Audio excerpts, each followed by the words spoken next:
Hello everyone, সবাই কেমন আছো? দুপুরের খাবার আশা করি সবারই হয়ে গেছে।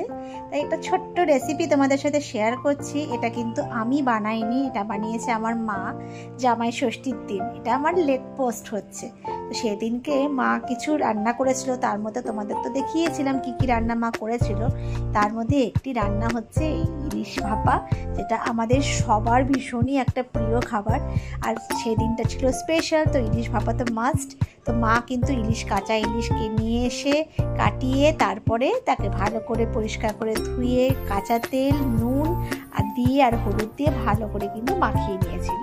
তারপরে মা আগের থেকেই সাদা সর্ষে একটু বেশি পরিমাণে, একটু কালো সর্ষে আর সামান্য পোস্ত বাটা লঙ্কা দিয়ে বেটে রেখেছিল।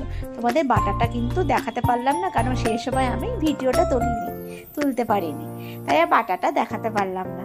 চলো, এই বাটাটাকে ভালো করে মা কিন্তু প্রত্যেকটা মাছের মধ্যে একদম ঢুকিয়ে মেখে নিচ্ছে, যাতে একদম ভালো করে তার টেস্টটা যেন আমরা পাই, আরও যত সর্ষের যে সুন্দর একটা গন্ধ সেটা যেন আরও ভালো করে আমরা পাই।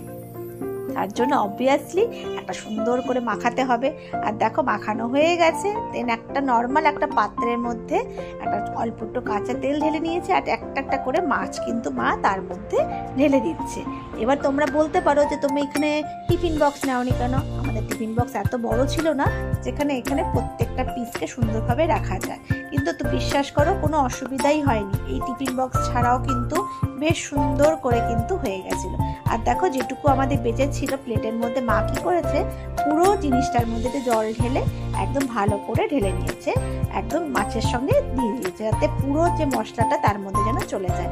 দেখতেই পাচ্ছ, তার মধ্যে কাঁচা বড় বড় লঙ্কা দিয়ে দিয়েছে, এটা তো দিতেই হবে মাস্ট। আর তার উপরে কিন্তু অল্প করে একদম সর্ষের তেল, আরেকটু সর্ষের তেল, যাতে আরো ভালো লাগে।